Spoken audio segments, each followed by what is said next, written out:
몸의 이곳 저곳에서 이것이 부족하다고 경고음이 나고 있습니다.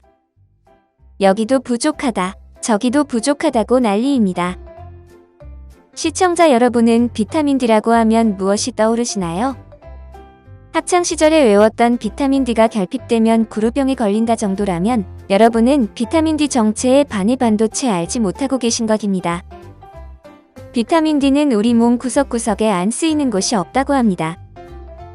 오늘은 나도 모르게 부족해지기 쉬운 비타민 D의 역할과 부족해진 비타민 D를 현명하게 보충할 수 있는 방법에 대해 알아보도록 하겠습니다.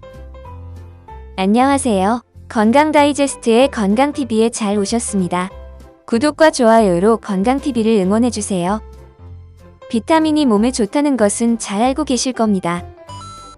하지만 대부분 비타민 부족에 대한 걱정은 비타민 A부터 C까지인 경우가 많습니다. 그래서인지 한국인의 비타민 D 부족은 심각한 수준이라고 합니다. 서울 삼성병원 임상영양팀에서 조사한 자료에 따르면 한국인의 비타민 D 평균 혈중 농도는 18.4나노그램으로 결핍 수준이라고 합니다. 참고로 정상적인 비타민 D의 혈중 농도는 30나노그램 이상이어야 하며 20나노그램 이하의 경우는 결핍으로 분류합니다. 그래서인지 건강보험심사평가원의 자료를 보면 비타민 D 결핍으로 인해 진료를 받는 사람이 급격히 늘고 있다고 합니다. 이렇게 부족한 비타민 D는 대부분의 비타민처럼 음식으로 섭취할 수도 있으며 자외선이 피부에 닿아 화학적인 방법으로 체내 혈액으로 옮겨질 수도 있습니다. 비타민 D는 야외 활동을 충분히 하고 균형 잡힌 식사를 하는 성인이라면 결핍증까지는 걱정하지 않아도 된다고 합니다. 하지만 현대사회를 살아가는 우리들의 환경을 돌아보면 노력하지 않으면 쉽게 비타민 D가 부족하게 될 수 있다는 결론이 나옵니다. 특히 우리나라는 북반구에 위치하고 있기 때문에 자외선 노출이 적을 뿐 아니라 그나마도 겨울에는 자외선 노출이 절반 이하로 줄어듭니다. 게다가 대도시의 공해 또한 자외선을 막고 있으며 현대인 대부분의 주요 활동은 모두 실내에서 이루어지고 있습니다. 아이고 어른이고 하루 대부분의 생활을 자외선이 차단된 도심이나 빌딩이나 아파트 속에서 하루를 보내고 있는 것이 현실입니다. 이런 현대인의 생활은 비타민 D의 결핍이나 부족이 전혀 어색하지 않은 환경임이 틀림없습니다.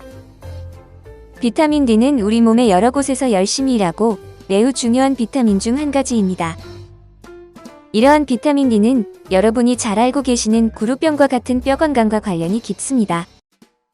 비타민 D는 칼슘과 인의 흡수를 촉진하는 역할을 하고 있기 때문에 비타민 D가 부족해지면 골다공증으로 인한 골절 발생 확률이 높아집니다. 그뿐만이 아닙니다. 비타민 D는 다른 일반적인 비타민과 달리 우리 몸에서 호르몬과 같은 역할을 하고 있다고 합니다. 비타민 D도 호르몬과 같이 수용체와 결합해 작용하는데 우리 몸 조직 대부분에 바로 이 비타민 D 수용체가 있습니다. 면역세포 안에 유방과 대장 그리고 전립선 등 거의 모든 장기에서 작용하고 있습니다. 따라서 이러한 비타민 D가 우리 몸에 부족하게 되면 심혈관 질환을 비롯해 당뇨병이나 우울증 같은 질환에 걸릴 가능성도 매우 올라간다고 합니다. 그만큼 비타민 D는 우리 몸에 매우 필요하고 중요한 비타민 중 한 가지입니다. 그럼 이제 현명하게 비타민 D를 보충하는 방법 3가지를 알아보도록 하겠습니다. 잘 기억하시고 비타민 D 결핍 없는 건강한 생활하시기 바랍니다. 첫 번째로 현명하게 비타민 D를 보충하는 가장 쉬운 방법은 햇볕으로 나가는 것입니다. 자외선이 피부를 자극해서 만들어내는 비타민 D의 형성을 위해서는 햇볕을 충분히 쬐어주는 것이 좋습니다. 아무리 적어도 일주일에 2번에서 3번 정도는 하루 10분에서 20분 정도 햇볕을 쬐일 수 있도록 야외 활동을 해주는 것이 좋습니다. 당연하지만 햇볕을 쬐는 부위에는 비타민 D의 합성을 방해하는 자외선 차단제를 바르지 말아야 합니다. 또한 비타민 D를 합성하는 자외선은 유리창을 통과할 수 없습니다. 비타민 D의 합성을 위해 창가에 앉거나 누워있지 마시고 귀찮더라도 밖으로 나가거나 창문을 활짝 열고 햇볕을 쬐시기 바랍니다. 두 번째는 평소에 비타민 D가 풍부한 음식을 챙겨 먹는 것입니다.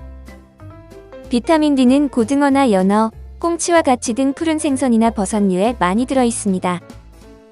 또한 비타민 D는 지용성이므로 요리할 때 소량의 기름을 사용하시면 흡수에 도움이 될 수 있습니다. 마지막으로 부족한 비타민 D의 보충을 위해 보충제를 섭취하는 것입니다. 특히 사무직이나 야간 근무자 등 햇볕을 보기가 쉽지 않은 환경이시라면 비타민 D 보충제를 꼭 챙겨 드시는 것을 권장합니다. 50세 이상의 남성이나 폐경기 여성의 경우는 골다공증 예방을 위해서 꼭 챙겨 드시는 것을 권장합니다. 하지만 비타민 D 보충제를 섭취하실 경우는 하루 권장량을 잘 지켜서 섭취하시기 바랍니다.